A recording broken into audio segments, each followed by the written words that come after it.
Pemirsa, pemerintah melalui Mendikbudristek Abdul Mukti akan kembali memberlakukan sistem penjurusan di jenjang sekolah menengah atas atau SMA mulai tahun ajaran 2025-2026 setelah sebelumnya dihapus pada era kurikulum Merdeka Belajar. Kebijakan ini kembali diambil untuk memberi kepastian struktur akademik khususnya bagi lembaga pendidikan tinggi luar negeri.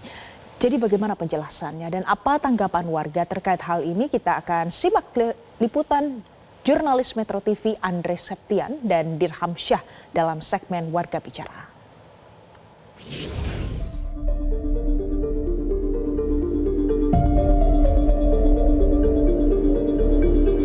Sistem pendidikan di Indonesia akan kembali berubah setelah sebelumnya pemerintah menerapkan kurikulum merdeka di era Menteri Nadiem Makarim, maka tahun ini pemerintah akan menerapkan sistem teranyar lagi.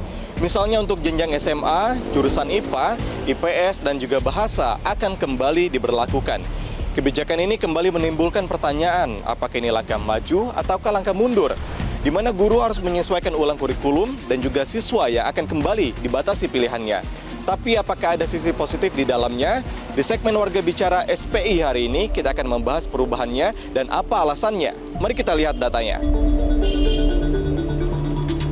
Yang pertama pemirsa, pemerintah pada tahun ajaran 2025-2026, Menteri Pendidikan Dasar dan Menengah Abdul Mukti memutuskan untuk memberlakukan kembali sistem penjurusan di SMA. Sebelumnya sistem ini dihapus oleh Mendikbudristek Nadiem Makarim sebagai bagian dari implementasi kurikulum merdeka yang sebenarnya bertujuan untuk memberikan fleksibilitas kepada siswa dalam memilih mata pelajaran sesuai dengan minat dan juga bakat mereka.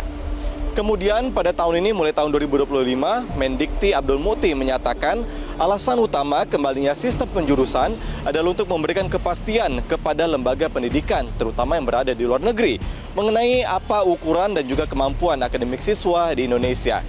Dan dengan adanya penjurusan diharapkan profil akademik siswa menjadi lebih terstruktur dan juga mudah dipahami oleh institusi pendidikan tinggi internasional.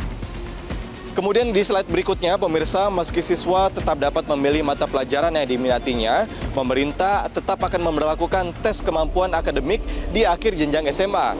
Namun, tes ini berbeda dengan ujian nasional pada era-era sebelumnya karena bersifat tidak wajib dan juga hanya sebagai alat ukur tambahan kemampuan siswa secara akademik. Misalnya, pelaksanaannya dirancang secara fleksibel dan juga menyesuaikan jurusan.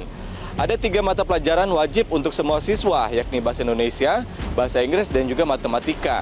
Sementara misalnya untuk siswa jurusan IPA, mereka akan memilih salah satu dari Biologi, Fisika, atau Kimia sebagai tes tambahan. Jurusan lain pun seperti IPS dan juga Bahasa akan memiliki opsi tes sesuai dengan rumpun ilmu masing-masing. Di slide keempat, pemirsa, untuk kita ingat lagi, penghapusan sistem penjurusan pada tahun 2024 merupakan bagian dari penerapan kurikulum merdeka yang dimulai sejak tahun 2021. Nah, setelah melihat data dan juga kebijakan yang berubah-ubah, bagaimana tanggapan masyarakat, khususnya orang tua dan juga siswa? Mari kita dengarkan selengkapnya. Memang wajar ya ketika ganti menteri atau ganti presiden, kebijakan itu akan selalu berubah.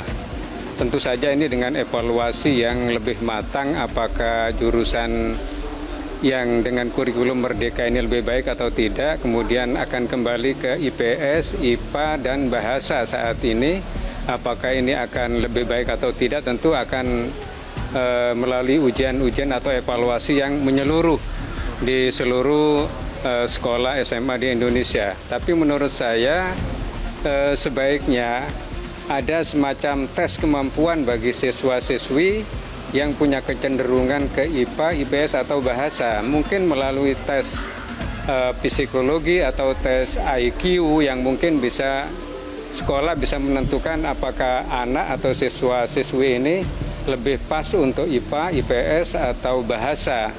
Dan ini menurut saya lebih baik dikaji agar tidak saja kemauan siswa atau siswi untuk memilih jurusan, tapi juga bergantung kepada kemampuan anak-anak itu sendiri. Kalau saya secara pribadi, Yang diperlukan sekarang itu hanya konsisten dan komitmen kita untuk menerapkan apa yang telah kita putuskan.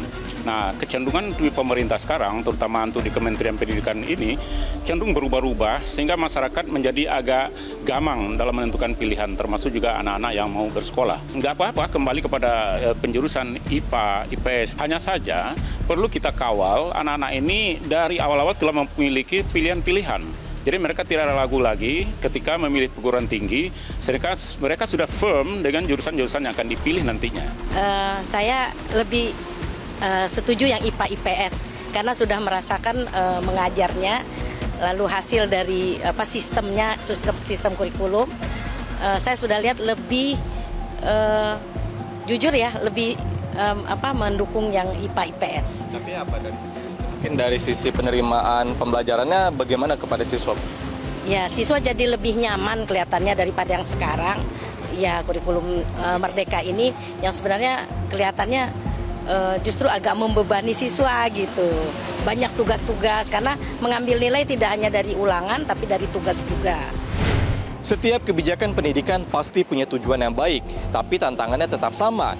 Bagaimana memberikan ruang bagi siswa untuk berkembang sesuai dengan minat, bukan sekedar berdasarkan label jurusan. Dan juga pemerintah harus memastikan bahwa setiap kebijakan benar-benar memberikan manfaat bagi siswa dan juga tidak membingungkan mereka dalam merencanakan masa depan sesuai dengan kebutuhan zaman. Dari Jakarta, Andri Septian, Dirhamsyah, Halim, Metro TV. Jelajahi cara baru mendapatkan informasi. Download Metro TV Extend sekarang.